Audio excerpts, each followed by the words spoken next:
Meus amigos, minhas amigas, boa noite para todos. Então, que Jesus nos abençoe, nos ilumine com a sua paz, que sintamos-nos todos envolvidos pelo seu amor, acolhidos em sua misericórdia, para que aqui, de coração e mente abertos, possamos recolher os recursos que certamente e abundantemente jorram do mais alto para todos nós. Para mim, é uma imensa alegria ter a oportunidade, a ocasião de estar aqui pela primeira vez.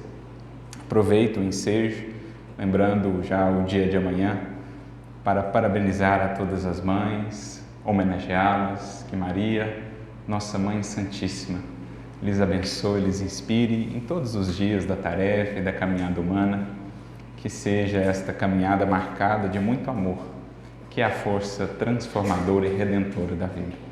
Assim como Maria nos ensinou, que todos nós saibamos realmente reverenciar a maternidade e a sua importância no mundo.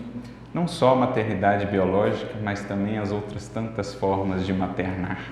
Sempre que zelamos por algo nobre, seja uma pessoa, uma causa, uma obra, estamos no fundo a exercer essa nobre função de co-criar com Deus. Então que Maria abençoe a todas e que nós possamos também nos conectar à sua inspiração nesta noite. Nós nos propusemos a refletir diante do contexto do nosso mundo atualmente. O mundo é certo muito distinto do que veríamos 50 anos atrás, do que veríamos 100 anos atrás, que dirá 2000 anos atrás, em termos materiais, em termos de progresso material, sobretudo, os avanços são inegáveis e impressionantes.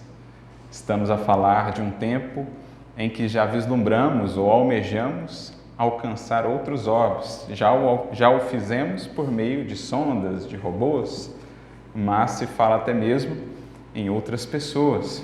Algo absolutamente inimaginável há 100 anos atrás, há 200 anos atrás.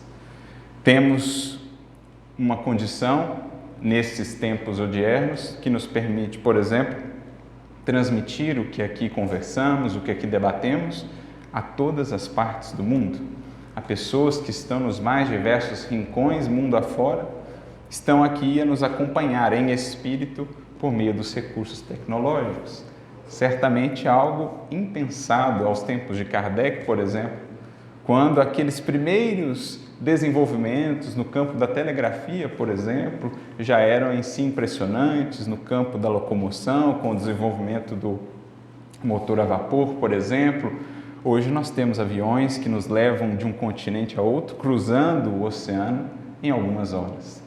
Então é um mundo realmente muito diferente, especialmente no que diz respeito às circunstâncias exteriores, às circunstâncias materiais. Moralmente, podemos identificar avanços. Não somos daqueles que, num pessimismo crônico, estarão sempre a falar que o mundo não avança, que o mundo não melhora, que a humanidade não tem jeito. Se acreditássemos nisso, o que estaríamos fazendo aqui? Com que motivo buscaríamos o Evangelho se não acreditássemos nas possibilidades redentoras da humanidade que é formada por nós outros? Se não acreditamos na humanidade, tampouco acreditaremos em nós mesmos.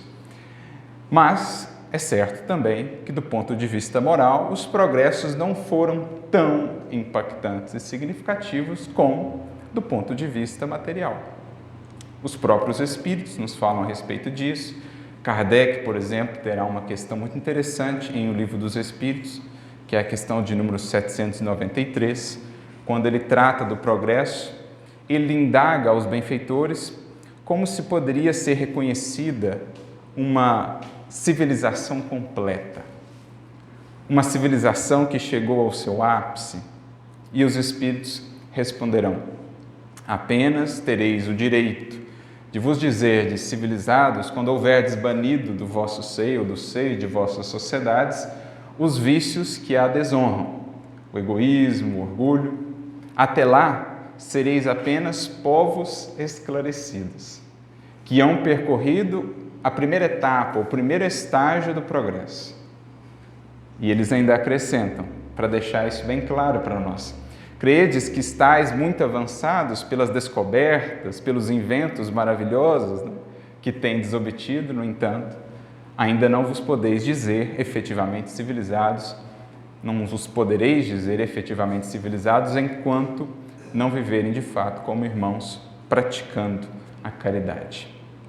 Então, é esse descompasso entre progresso material e progresso moral que muitas vezes nós vamos ver destacado na codificação espírita. E justamente uma das finalidades primordiais da vinda do Espiritismo, da vinda do Consolador, é nos ajudar a transpor esse desafio, a equilibrar, de certo modo, esse gap, né, essa distância, esse descompasso que ainda há entre essas duas asas do progresso. Em recuperando para nós a lição de Jesus, em explicando essa lição, em desenvolvendo as suas consequências, novos horizontes e perspectivas acerca do que Jesus nos havia trazido, na forma muitas vezes de símbolos, de alegorias, de parábolas, o Espiritismo nos confere então um imenso cabedal de recursos que são como que um adubo, são como que um estímulo para que, humanidade, possamos avançar mais prontamente ao destino que nos está proposto e que certamente um dia alcançaremos. Se é desígnio divino o progresso, se é lei natural, é certo que se fará, conosco ou apesar de nós. Felizes os que souberem se ajustar à direção e ao sentido da corrente. Ao invés de serem obstáculos que mais cedo ou mais tarde serão levados pela torrente, serão aqueles que contribuem e usufruirão naturalmente da felicidade, da alegria e do progresso de terem sido instrumentos do desenvolvimento da humanidade. Então nós identificamos esse descompasso, identificamos esses deveres, esses convites que o Espiritismo vai nos fazendo, mas nesse mundo moderno, tão conectado, tão repleto de possibilidades tecnológicas, em que a informação, o conhecimento fluem de maneira assim impressionante, de maneira estrondosa e nos alcançam diariamente em turbilhões e turbilhões de mais informações, de mais notícias, de chamamentos e de distrações, é preciso estejamos atentos para não nos perdermos com relação às finalidades que nos trazem de volta à matéria. No nosso mundo de hoje, existem tantos convites, tantas distrações, que é muito fácil para o espírito encarnado adentrar essas vias tortuosas daquilo que não edifica de fato, daquilo que é simples ilusão, simples bruma a nos impedir de ver com clareza o sol da vida, que é Jesus e as luzes transcendentes que nos cabem buscar. É tão fácil nos perdermos que precisamos atenção redobrada, sobretudo no plano interno, para mantermos focados, para realmente cumprirmos o que aqui nós viemos cumprir, realizar. Sabemos com o Espiritismo que uma encarnação não surge de improviso, a não ser em casos de espíritos ainda muito brutalizados, que estão quase que num processo automático, num automatismo mesmo reencarnatório, sem ainda grandes planejamentos, porque ainda não comportam isso, mas para espíritos medianos, espíritos já minimamente conscientes, nós sabemos, existe um planejamento, que às vezes demandou um imenso esforço no mundo espiritual. E esses companheiros que patrocinaram o nosso retorno nos acompanham. Já diria o apóstolo Paulo, somos cercados por uma nuvem de testemunhas. Tanto aqueles espíritos que ainda não nos querem tão bem, aqueles que ainda não se afinizam com os nossos ideais de melhoria e que intentam nos prejudicar, como também aqueles outros espíritos familiares ou espíritos benfeitores que nos acompanham passo a passo, com imensa paciência e amor, como tem feito há séculos. Espíritos que têm investido em nós, apesar das fragilidades, apesar das tantas quedas, apesar da ingratidão com que muitas vezes têm sido retribuídos de nossa parte. E eles, hoje mesmo li uma frase de Emmanuel, em que ele nos diz: quem te enviou à Terra está observando o teu trabalho. Eles depositam em nós, portanto, esperanças. Não exigências ou expectativas, esperanças. Cabe a nós, que já estamos agora minimamente despertos, enfim, começarmos a retribuir no sentido de um aproveitamento mais efetivo e mais real das oportunidades que nos têm sido conferidas. Porque se pudéssemos vislumbrar com mais clareza o que foi o planejamento, quantos corações estiveram envolvidos, quanto tempo esperamos para aqui estar, o quanto ansiamos em nosso coração poder retornar, para alijar ao pretérito os pesos das culpas e dos remorsos, nós teríamos uma consciência talvez muito mais ampla, muito mais clara do valor do tempo, dos créditos de tempo a nós conferidos. Então, estar encarnado com consciência é estar atento, é buscar um foco, é buscar se nortear com clareza e resolução para que não percamos mais uma ocasião tão valiosa de progresso, porque talvez, certamente, inclusive poderíamos dizer, esta é talvez das oportunidades tantas que já tivemos a mais preciosa, porque agora temos o Espiritismo em nosso coração, o Espiritismo em nossos passos. Estamos aí com 165 anos de doutrina. Então, no máximo, talvez, tivemos 2 encarnações no Espiritismo, contando com essa. Para muitos, esta é a primeira encarnação propriamente, talvez já conheceram no mundo espiritual a doutrina, mas estarmos encarnados com a consciência que o Espiritismo nos traz, abrindo com tanta imensidão, com tanta, de maneira tão lógica e tão lúcida para nós, os horizontes da imortalidade, ao mesmo tempo, um profundo estímulo, mas também uma imensa responsabilidade. E é nesse sentido aqui que nos propomos a conversar, pensando nesse contexto em que agora estamos encarnados, de tamanhas distrações, de tamanhas pressões psíquicas a nos envolverem com uma série de afazeres, com uma série de demandas, com uma série de ocupações que, se não estivermos atentos, aos poucos acabam por nos absorver completamente e então como que nos esquecemos daquilo que são as finalidades maiores. Pensando nisso, esses dias nós passávamos por uma mensagem que destacou ainda mais esse aspecto para nós, a importância desse cuidado com o nosso mundo interior diante dessas muitas sugestões mentais, dessas tantas informações que diariamente recebemos. Esta mensagem de Emmanuel vai nos alertar e nos trazer considerações muito valiosas sobre como poderemos então nos manter atentos, preparados, equipados internamente para lidar com as realidades do mundo de agora. Como nós poderemos, de certo modo, proteger o nosso mundo íntimo dessa onda mesmo que às vezes nos envolve, de pensamentos desconexos, de sugestões menos felizes com que somos bombardeados diariamente, seja por meio das mídias, seja por meio das redes sociais, seja em determinadas leituras. São tantos os convites que a gente precisa manter o foco. E esta mensagem, então, é intitulada por Emmanuel Ligação Mental. E ela se encontra num livro denominado Amigo, capítulo 6. Aqui, talvez, faça ainda mais sentido aquele ditado, quem avisa, amigo é. E, de fato, Emmanuel, ao colocar por título da obra Amigo, traz-nos esses avisos verdadeiramente de um amigo, interessado em nossa libertação, interessado em nossa sublimação com Jesus. Neste capítulo 6, portanto, como já podemos depreender do próprio título, Emmanuel vai conversar conosco a respeito dessas múltiplas ligações mentais que nos buscam diariamente, como que tomadas de toda a espécie, e estará naturalmente em nossa escolha ou na alçada de nosso livre-arbítrio escolher em quais nos conectarmos. Existirão aquelas que, uma vez a elas conectados, receberemos todo um influxo, uma corrente de novo vigor, de nova inspiração, de novos estímulos para a caminhada.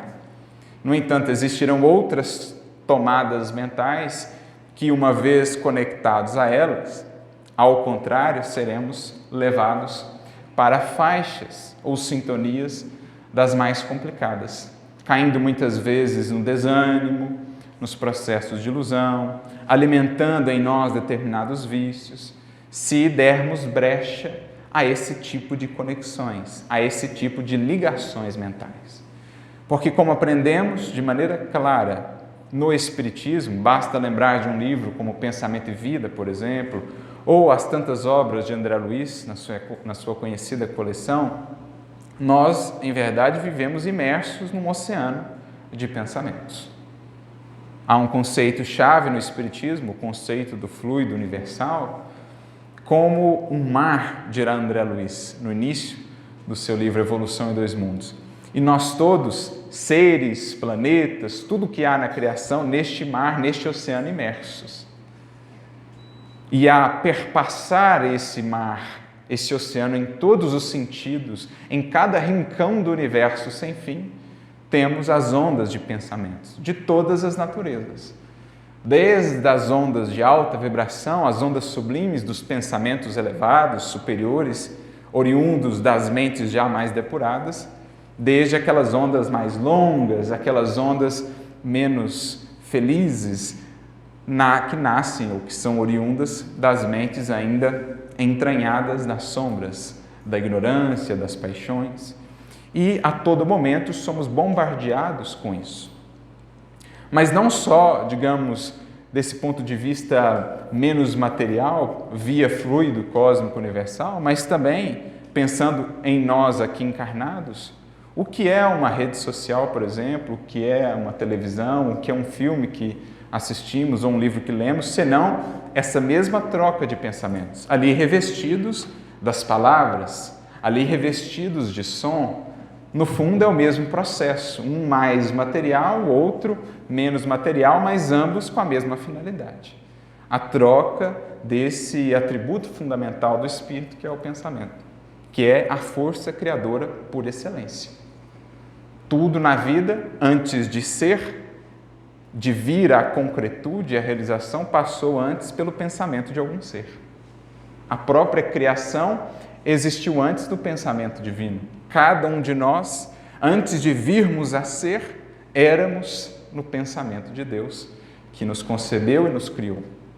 Assim também nós, como co-criadores em plano menor, que trazemos também esse atributo do Criador, estamos a todo momento pensando e, por meio dos pensamentos mais costumeiramente por nós cultivados, criando a nossa vida, o nosso destino, o que haveremos de encontrar mais à frente. Então, o que realizamos aqui na Terra, na forma dos pensamentos que transformamos em ações e em palavras, assim como os pensamentos que recebemos e passam a moldar a nossa vida, tudo isso geram ou são causas que geram efeitos. E, naturalmente, lidaremos com esses efeitos mais cedo ou mais tarde nos caminhos da vida. Isso me faz recordar uma fala de Jesus que, creio, é a própria síntese da mensagem que a gente vai estudar aqui de Emmanuel, ligação mental. Em Mateus 18:18, Jesus diz assim para Pedro e para todos nós: o que ligares na terra será ligado no céu. O que desligares na terra será desligado no céu. A gente fica a pensar o que Jesus quis dizer com isso, e muitas foram as interpretações ao longo dos séculos, muitas delas girando ali em torno da própria figura de Pedro, como se ali Jesus tivesse dado a Pedro as chaves do céu, como se ali Jesus tivesse conferido a Pedro um poder sobre-humano, né? Na missão que lhe coube de fato de ser o condutor da comunidade apostólica, mas é preciso buscar um sentido mais amplo, de acordo com as leis naturais que o Espiritismo vai nos ensinando. Naturalmente, e não temos aqui a pretensão de esgotar o assunto em torno do versículo, cada frase de Jesus é tal qual um diamante, repleta de possibilidades, muitas faces, muitas perspectivas de análise que se combinam num todo, numa unidade harmônica. Então nós vamos aqui abordar algumas das faces dessa fala de Jesus. Figuremos num primeiro momento o céu como sendo o plano da lei divina, o plano mais elevado daquilo que rege mesmo a existência de todos os seres. Figuremos a Terra como o plano operacional, onde nós estamos realizando, onde nós estamos operando. A Terra é, digamos assim, a alçada, o alcance do nosso livre-arbítrio, onde temos a possibilidade de escolher. O céu a representar a lei que nos olha de mais alto, então, conferindo a cada um segundo aquilo que fez na Terra, segundo aquilo que fez da sua liberdade limitada, do seu livre-arbítrio. Então, o que ligares na Terra será ligado no céu. Conforme agimos na Terra, se procedemos de determinadas maneiras, acionando determinadas causas, estamos naturalmente ligando já determinados efeitos a partir da lei, que nos encontrarão mais cedo ou mais tarde. Se retificamos determinadas posturas, deixamos determinados caminhos e atitudes na Terra, dentro do livre-arbítrio que nos é ofertado, estamos desligando determinados efeitos menos felizes que nos encontrariam mais adiante. Então, no fundo, essa frase de Jesus, numa primeira abordagem, traduz para nós aquilo que Kardec traz com tanta clareza, bem como os demais escritores, os espíritos que nos trouxeram as obras subsidiárias, a lei de causa e efeito, ou o princípio soberano que sintetiza, conforme Kardec, toda a justiça divina, a frase de Jesus, a cada um segundo as suas obras. O que fazemos aqui no plano material, na Terra, há de representar alguma consequência no plano espiritual. Consequências que naturalmente começam desde já, no plano íntimo de cada um de nós, no céu da consciência, que nos alerta, que gera um incômodo conforme a postura, ou que nos traz paz, que nos traz contentamento, a depender da atitude. Então, já no céu de nós mesmos, percebemos o resultado das ações, mas também no mundo espiritual, também em futuras existências. Então, essa é uma primeira perspectiva que nós poderíamos trabalhar. Mas aqui, a gente vai ver na mensagem de Emmanuel que nós podemos trabalhar essa frase num sentido mais prático mesmo, da vida aqui na matéria. Pensando no céu como, por exemplo, o nosso pensamento. E a terra, aquilo que nós fazemos, as ações, a operação que nos cabe realizar todos os dias no mundo. A depender do que estamos fazendo na terra, das posturas que adotamos, estaremos vinculando o nosso pensamento ao que agrega ou não, ao que perturba ou ao que edifica. A depender do que fazemos na terra, estaremos ligando o céu de nosso pensamento àquilo que sublima ou àquilo que nos escraviza. Ou seja, livres para agir, escravos de nossas consequências. Se na terra, na nossa operação diária, agimos em harmonia com a lei, estaremos ligando o céu do nosso pensamento aos planos superiores, às faixas da paz e da harmonia. Se na terra de cada dia operamos em desarmonia com a lei, estaremos ligando o céu de nosso pensamento às faixas da sombra, daquilo que não nos traz paz e equilíbrio interior. Por isso a importância das ligações mentais, das atitudes que definem para nós essa ou aquela ligação mental, esta ou aquela faixa como aquela em que vivemos, porque isso vai impactar diretamente no nosso estado de espírito desde já. Porque aqueles que não estiverem bem sintonizados, bem conectados no céu de seus pensamentos, às esferas mais elevadas, a sua atuação na terra estará comprometida. Não terão a clareza necessária, o discernimento, a lucidez, a serenidade para raciocinar com madureza. Aqueles, porventura, que estiverem bem sintonizados, aqueles que estiverem ali bem conectados, terão a lucidez, o equilíbrio, mesmo a inspiração para operarem na terra com aproveitamento, com efetividade, aproveitando a encarnação. Então, sobretudo nesses dias, reiteramos, em que somos diariamente, digamos assim, assaltados, envolvidos por uma enorme quantidade de convites a ligações mentais, o cuidado de estabelecermos filtros, de vivermos de tal modo que saibamos escolher muito adequadamente quais tomadas realmente conectarmos e quais aquelas recusarmos. Porque está no âmbito do Espírito escolher. Eu me recordo de uma outra mensagem de Emmanuel, que se encontra no livro Encontro Marcado, capítulo 41, chamada Pensamento e Conduta. É uma mensagem muito bela, em que o Emmanuel fala do impacto dos pensamentos que nos circundam diariamente na nossa vida. Porque se a gente vai vivendo de maneira invigilante, daqui a pouco a gente está tendo atitudes, a gente está carregando emoções que não são nossas, mas a gente pescou de alguém e está carregando isso conosco. Daqui a pouco está fazendo uma coisa que a gente nem sabe de onde veio, mas que está ali, já se consolidou porque a gente foi pescando, foi acolhendo tudo que era ligação mental.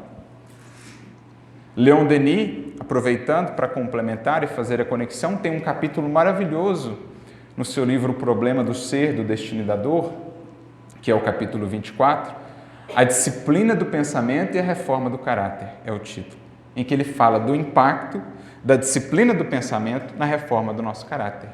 E em determinado momento ele dirá: pensamos raras vezes por nós mesmos, acolhemos o pensamento desequilibrado de 1000 fontes, de 1000 origens, aqueles que nos cercam, e quando vemos estamos ali todos desajustados internamente, porque a gente saiu pescando tudo que era pensamento e emoção que nos cercou ao longo de um dia. Ao invés de fazer aquele filtro, ao invés de fazer uma análise, ao invés de criarmos, de certo modo, esse firewall, essa proteção mental, a gente sai recebendo tudo que é conexão.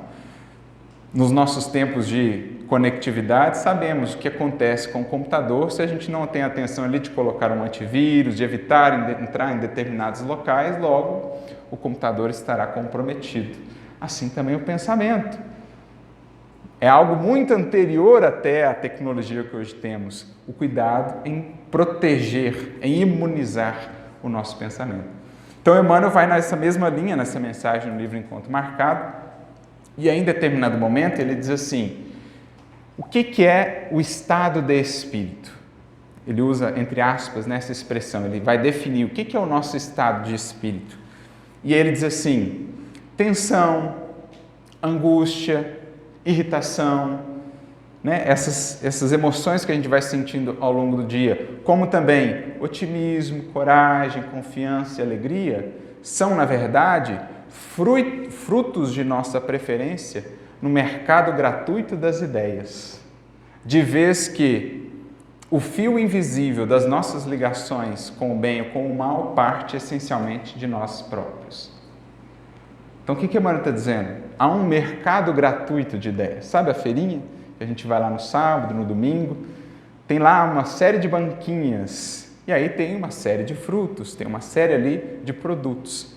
Cada espírito escolhe, nesse mercado gratuito das ideias, aquilo que mais o nutre por hora, aquilo com o que ele se afiniza. Porque, essencialmente, essa conexão, ou esse fio invisível que estabelece as ligações mentais, parte de nós mesmos. Nenhuma ligação mental menos feliz encontraria espaço ou conectividade em nós não fosse as brechas que nós damos, não fosse ali algum aspecto de sintonia. Por isso, ao falar dos processos obsessivos, Emmanuel vai dizer: nunca são um caminho de mão única. É sempre um processo de correspondência, um processo obsessivo. Por isso, não dá para responsabilizar única e exclusivamente os obsessores. Eles encontram ali brechas por meio das quais podem acessar. Por isso, não há como tratar uma obsessão apenas dialogando com o obsessor, sem esclarecer o obsidiado, sem orientá-lo, sem mostrar-lhe, digamos, os fundamentos necessários para que ele não dê mais margem àquele tipo de atuação. Então, assim que Emmanuel define o nosso estado de espírito. Um mercado em que cada um colhe e busca os frutos de sua preferência. E ele ainda acrescenta no último parágrafo dessa mensagem, dizendo que a nossa mente tem muitas coisas em comum com a radiofonia, por exemplo. Emissões construtivas ou deprimentes nos alcançam diariamente como sugestões mentais, de encarnados ou desencarnados, impelindo-nos para o mais alto ou prendendo-nos ao mais baixo, levando-nos aos montes do pensamento ou mantendo-nos escravizados aos vales, onde ainda vigoram as sombras, as brumas da ilusão. Acontece que, se ela é como um rádio à nossa mente, vale lembrar que a vontade é o sintonizador. É o dial lá, aquele controlinho, né, nos rádios mais antigos que você girava assim para encontrar a faixa e a frequência. Portanto, está ou é da alçada do espírito definir em que faixa ou quais ligações mentais ele vai buscar preferencialmente. E isso é absolutamente importante. Quando a gente fala de uma vida, de uma evolução consciente, é disso que nós estamos a tratar, desse cuidado, dessa atenção. Caso contrário, vamos sendo simplesmente levados pelas circunstâncias, como folhas ao vento, como um náufrago ao sabor das ondas do mar, se não tivermos essa clareza. Por isso, adentrando propriamente aqui na mensagem que mencionamos ao início, ligação mental, o Emmanuel diz assim: o progresso na Terra de hoje compele a criatura a resguardar profunda atenção para com duas atitudes essenciais à própria segurança no comportamento comum: ligar e desligar. Então, duas atitudes essenciais à própria segurança, naturalmente aqui uma segurança de âmbito espiritual, de âmbito íntimo, né? Duas atitudes essenciais: ligar e desligar. É preciso saber desligar o carro no momento preciso, desligar as tomadas de força elétrica no instante exato, isolar o fogão, silenciar os aparelhos de voz quando necessário. Então a gente faz isso diariamente, corriqueiramente, no que diz respeito às coisas materiais. E quanto ao espírito? Esse filtro, essa análise. Eu me recordo muito de uma parábola, com frequência recorro a ela para ilustrar isso, que é a parábola da pesca, Mateus capítulo 13, quando Jesus compara o reino de Deus a uma pesca, em que o indivíduo vai, efetua sua pesca, lança as redes ao mar, faz ali o processo, ao final do dia volta ele à praia, assenta-se e então começa a separar os peixes que foram pescados. Os bons peixes guardados no recipiente, os maus peixes ou os peixes deteriorados lançados fora. Ora, o que nós temos aí senão o símbolo do que diariamente nós fazemos? Todos os dias, ao acordarmos, tomamos o barco que nos permite singrar o mar da encarnação, que é o veículo físico, é o nosso barquinho. Vamos para o mar da existência, vamos ao mar alto do trabalho, das lutas, dos esforços e lançamos as redes das conexões, né? Das ligações que nós temos com outras pessoas, dos relacionamentos, as redes de trabalho, as potências do espírito, que são tantas redes que nos permitem pescar a vida ao nosso redor, a audição, o tato, o olhar, são todos redes que nos permitem acessar e pescar os valores evolutivos da vida, os peixes. Ao final do dia, feita a pesca, deveríamos voltar e buscar a estabilidade da praia, diferentemente do mar, né? O mar, oscilação, desajuste, movimento, a praia é equilíbrio. A representar, por exemplo, a prece, um momento de análise, de reflexão com nós mesmos, a praia da estabilidade, para ali, bem embasados, bem centrados, podemos então separar o que foi a minha pesca hoje, que tipo de peixes eu pesquei, esta emoção aqui, de onde ela veio, de quem a pesquei, essa ideia aqui, como ela chegou até aqui, vale a pena manter ou é preciso descartar? Esta é a separação dos peixes entre os bons e os deteriorados. É o que Santo Agostinho irá nos indicar, mas que tão raramente fazemos, talvez. É esse processo de desligar ou de ligar. O que vale manter, o que é preciso descartar. Isso é essencial.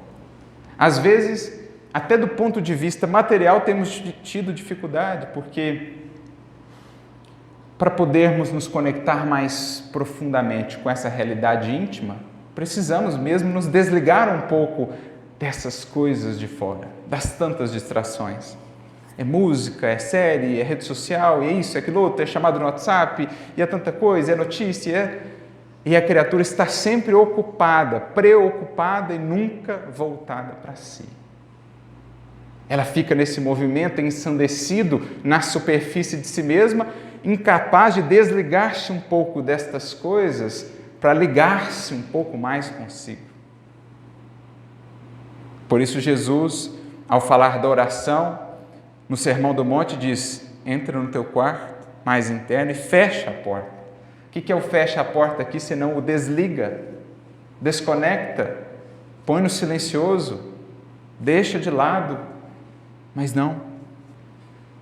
Um número sem conta de criaturas, na atualidade, não consegue sequer passar 5 minutos no silêncio consigo mesmas, porque logo começa a vir, a retumbar aquela voz do íntimo que fala das dores, das angústias, dos problemas internos não olhados, e ela logo busca então distrair-se, ligar-se a outra coisa, conectar o pensamento àquilo que a distraia, para não conectar-se consigo. E assim vai caminhando desligada de si mesmo, ligada a um tanto de problemas e demandas, para daqui a pouco encontrar-se completamente exaurida, porque absolutamente desconectada de si. O que é a palavra desânimo? De onde vem ela? Etimologicamente falando, desânimo é desconectado da alma. Ânimo, ânima, do latim é alma. Desânimo, aquele que desconectou-se da sua alma. Porque vemos tantos corações desalentados? Porque, talvez, dentre outros fatores, um dos principais é esse, a desconexão de si mesmos. Estamos ligados a tantas coisas, a tantas redes, a tantas séries, a tantos livros ou trabalhos ou demandas, mesmo no centro espírita, mas às vezes desconectados, desligados de nós próprios. Então, quando Emmanuel diz que esses 2 verbozinhos, ligar e desligar, são essenciais à nossa segurança e à nossa estabilidade, há muito mais aqui do que uma primeira leitura nos possa dizer. Algo absolutamente essencial. Por isso ele continua: a imagem é das mais oportunas em nos referindo à tensão emocional que caracteriza a maioria das pessoas na vida terrestre contemporânea. É ou não é assim na vida contemporânea? A tensão emocional, as criaturas vivem quase como que panelas mesmo de pressão prestes a explodir. E a gente vê às vezes um gatilho, uma fagulha que dispara um mecanismo ali de cólera, de agressividade, de violência, uma impulsividade que leva a um ato menos feliz, do qual ela se arrepende amargamente depois. Por quê? Foi conservando aquele estado de tensão, foi vivendo no limite. E ninguém consegue indefinidamente viver no limite. Uma hora estoura, uma hora explode. Porque a tensão precisa ser aliviada. Aquilo que não é internamente trabalhado vai crescendo, vai fermentando. Um pouco de fermento, diz o mestre, leveda a massa toda. Se eu não trabalho, se eu não olho, se eu não cuido, uma hora. Daí a importância de sabermos cultivar diariamente um tempo, momentos em que desligamos lá fora para ligarmos aqui dentro. Desligamos na terra para desligarmos de certas preocupações, desligarmos o pensamento daquilo que nos ocupa lá, para ligarmos no céu de nós mesmos. É imprescindível fazer. Recorda, tens o teu mundo íntimo a preservar. Esse é o dever, talvez, mais fundamental de nós. Porque a vida na matéria é mais ou menos assim: ou nos sobrepomos a ela com uma tal vida interior que soubermos construir, ou ela, de certo modo, se sobrepõe a nós e nos esmaga. Ou nós construímos uma tal vida interior que transborde e mude a realidade ao nosso redor, ou acabamos sendo moldados pela realidade ao nosso redor. Como diria Guimarães Rosa, eu sempre cito essa frase: ou nós governamos o bendito sertão, ou o maldito sertão nos governa. Lembrando que na sua obra Grande Sertão Veredas, o sertão é a figura do mundo, da realidade exterior, das demandas materiais. Ou a gente constrói um tal refúgio íntimo que seja tão vivo, tão pleno, que nos ajude a passar pelas circunstâncias exteriores, sejam elas quais forem, ou somos, de certo modo, esmagados pelas lutas e dores da vida? Eis aí a questão, como já disse um certo sábio, aquele que não tem vida interior é escravo das circunstâncias exteriores.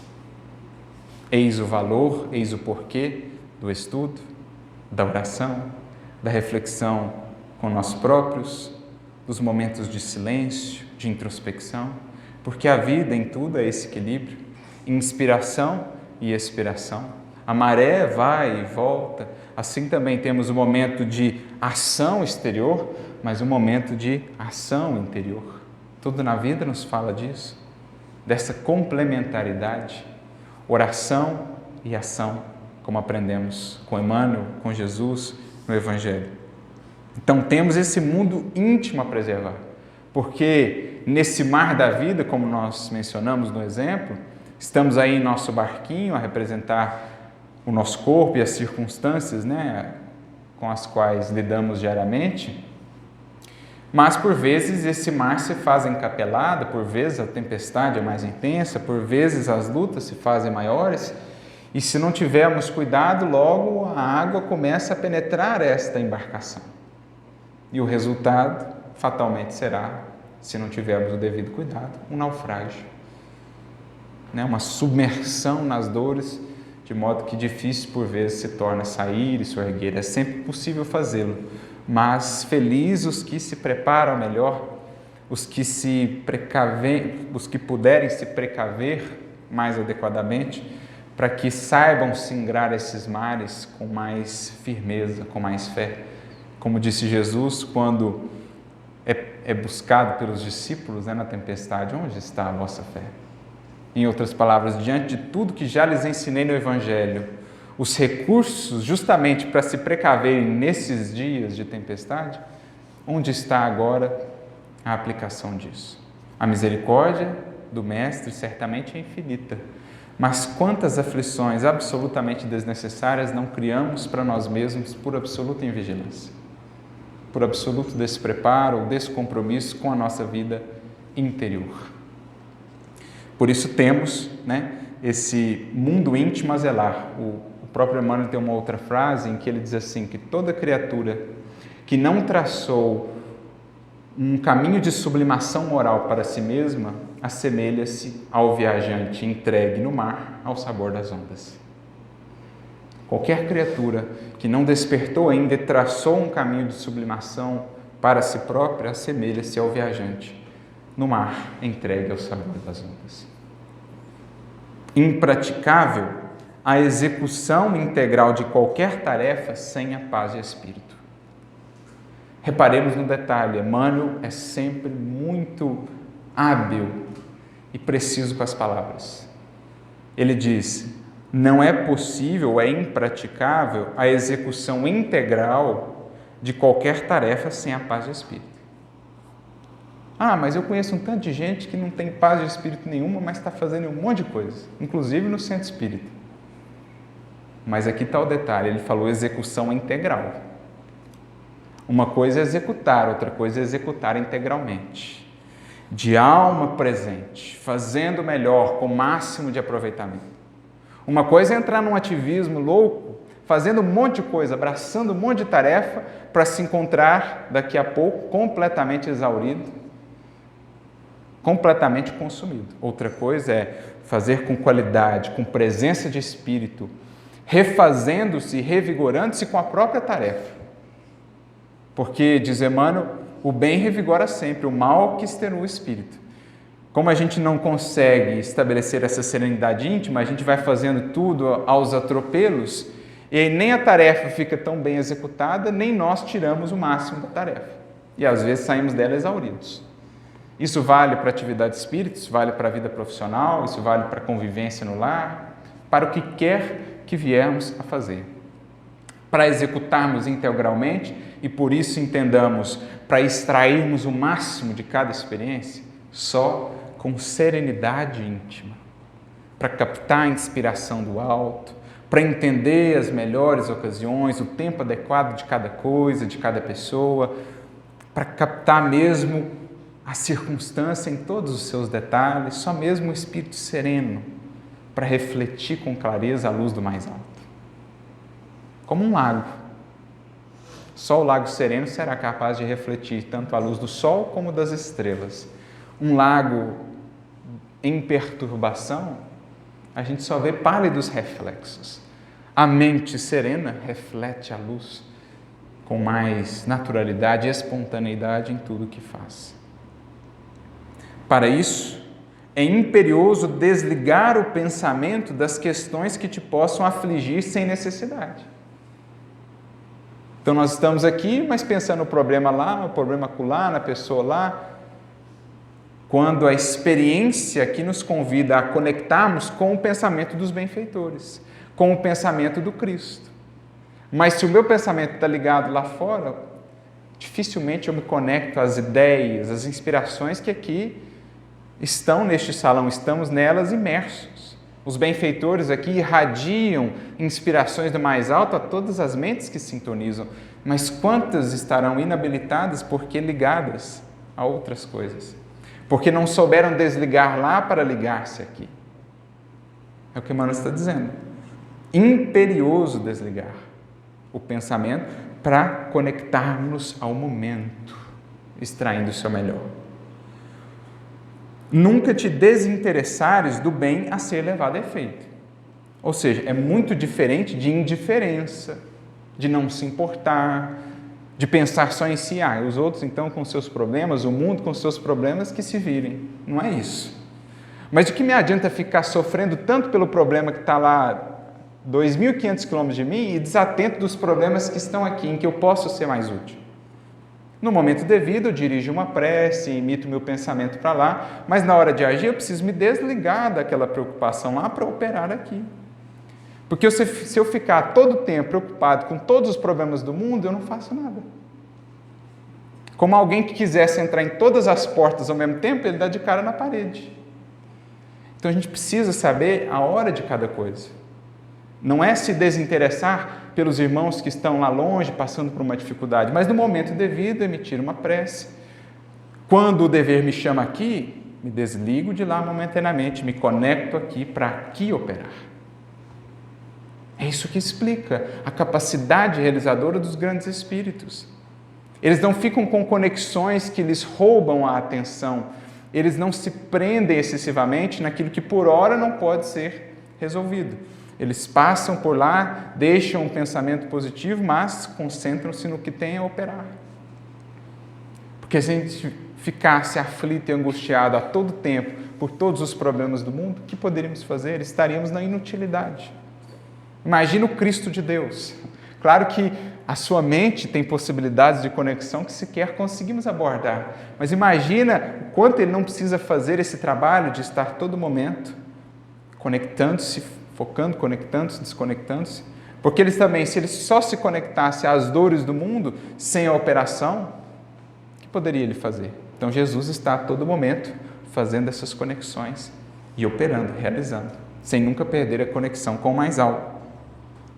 Por isso, continua Emmanuel, participar, quanto possível, das iniciativas que visem a melhorar o recanto em que vives e acentuar a felicidade de todos. Sim, é preciso nos atentarmos para aquilo que está além do aqui e do agora, apenas do nosso círculo mais estreito. Mas é aquilo, pensar globalmente em alguns momentos, mas agir localmente. Na hora de agir localmente, a gente se desconecta um pouco dessas tantas demandas para concentrarmos aqui. No momento propício, a gente direciona uma oração, um pensamento, para que possamos fazer o melhor ao nosso alcance. Entretanto, é indispensável desfocar a mente de tudo o que se nos faça prejudicial ou inútil à própria existência. E aqui ele traz alguns exemplos. Caminhos que não são nossos e como a gente se liga. Fica pensando tanto no transviamento do outro, no caminho que o outro está percorrendo, no que o outro está fazendo, e o nosso está ali completamente abandonado. Dele, do nosso, estamos desligados, mas conectados no caminho de um monte de gente. Não, o fulano, o ciclano, transviou ali, está indo lá. Claro que a gente não vai ser indiferente para com as pessoas. A gente vai vislumbrar um irmão que às vezes está num caminho de queda, façamos uma oração. Mas não fiquemos excessivamente pensando só naquilo, porque temos o nosso caminho a trilhar. Como diz Jesus, quem toma do arado, quem põe as mãos no arado e olha para trás, ou mesmo para o lado, poderíamos acrescentar, não é digno do reino de Deus. Porque cada um tem a sua leira para arar. Se eu não estou focado na linha que o arado tem que percorrer, daqui a pouco o arado está cortando todas as outras leiras do lado e a minha está ali esquecida. Se eu estou olhando para trás ou para o lado. Não é? Foco. Pontos de vista diferentes daqueles que nos orientam os passos. O outro tem o direito de ter pontos de vista completamente diferentes. E ele é um ser, uma individualidade, é filho de Deus, a lei divina também vela por ele.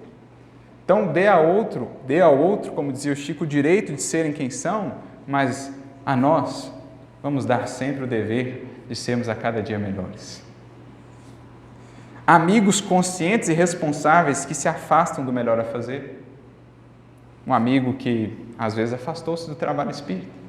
Abençoa, ora por ele, mas não fica indefinidamente lamuriando e pensando naquilo. Ele é filho de Deus, mais cedo ou mais tarde a vida o vai conduzindo de volta. O próprio Kardec disse isso certa feita na Revista Espírita, também na Viagem Espírita. Olha, se eu fosse ficar correndo atrás de todo mundo que já voltou às costas do Espiritismo, eu não faria nada. Eu dou muito mais atenção àqueles que estão aqui dedicados, àqueles que estão querendo buscar, porque os outros seria até impor a eles o que por hora não desejam. Então deixa eles seguirem os caminhos. A nós, sigamos com zelo o caminho que nos está proposto, ou a que nos propusemos. Familiares que voluntariamente nos menosprezam, deficiências alheias, se estamos muito ligados, às deficiências e imperfeições dos outros, as nossas permanecem esquecidas e não identificadas, compromissos que não nos digam respeito, tentações que não se nos coadunam com o modo de ser, preocupações com o supérfluo. Quantas preocupações com o supérfluo, né? Me lembro da questão 926, de O Livro dos Espíritos, Kardec falando sobre a felicidade com os espíritos, e ele pergunta assim, a sociedade, criando novas necessidades, não aumenta também as fontes de aflição? E aí os espíritos respondem, os vossos males estão na razão direta das necessidades fictícias que criais para vós mesmos. Que a gente vai ligando a mente com uma série de supérfluos, achando que são absolutamente essenciais para a felicidade. Cada ligação dessa é um peso a mais que a gente põe nos ombros. É como se a gente mergulhasse, se entranhasse numa teia e quisesse avançar. Está preso de todo lado, né? Preocupado com isso, ganhar aquilo, aquilo outro. Como é que vai avançar? Com aquele peso amarrado de todo jeito. Por isso Jesus diz para os Lázaros que somos, desatai-o, deixai-o ir. Desprende um pouco, tanto laço te amarrando, desata, para poder caminhar. Como dizia a sabedoria do Chico, eu sempre gosto de lembrar, certa feita falando sobre o Pai Nosso, na parte do Pão Nosso, ele disse, com bom humor, mas com sabedoria, enquanto nos contentamos com o pão, vai tudo bem, os nossos problemas começam na manteiga. Porque da manteiga adiante é uma espiral de necessidades que nunca para. É manteiga, daqui a pouco é uma geleia, daqui a pouco é geleia a mais, daqui a pouco é... E aí vai, numa espiral de necessidades fictícias. Não que não possamos buscar um certo conforto, uma melhoria faz parte da vida. Agora, basta uma análise sincera, a gente vê quantas ligações com o supérfluo. Convites à aventura e assuntos outros que os noticiários infelizes te despejam à porta, em base de sensacionalismo. É ou não é verdade isso aqui? Isso aqui foi escrito, não sei, uns 40 anos atrás, 30, imagina se Emmanuel estivesse escrevendo hoje.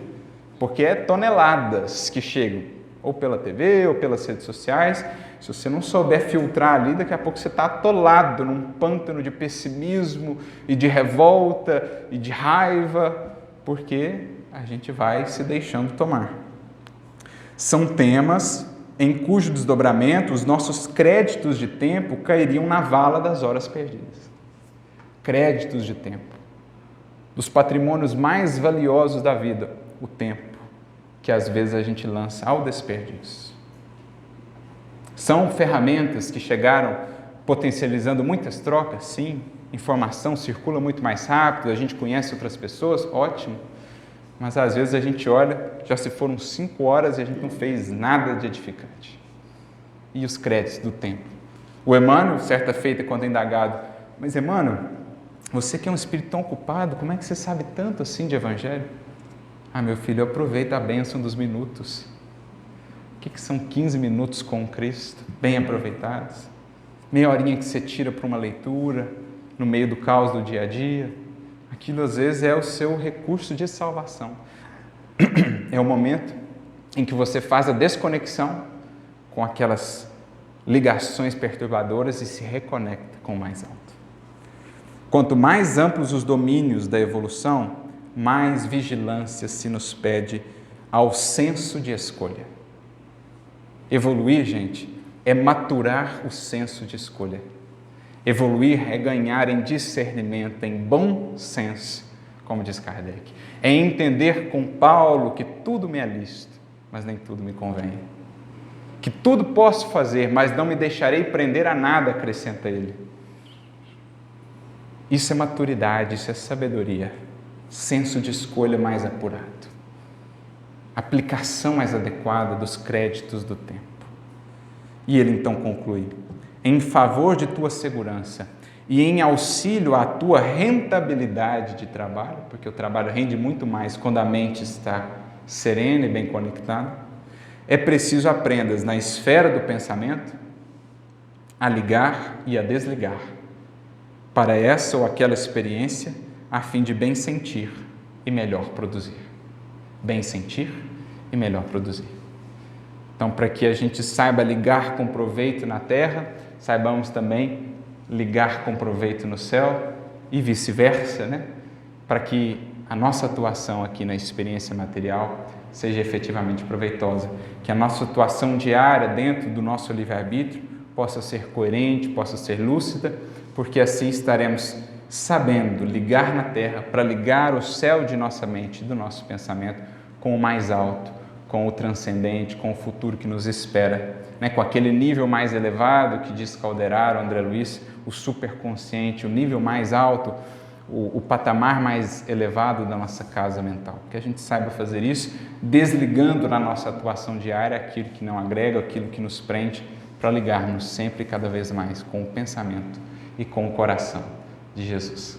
Que Ele nos abençoe, nos inspire a todos vocês, muita paz e muita luz.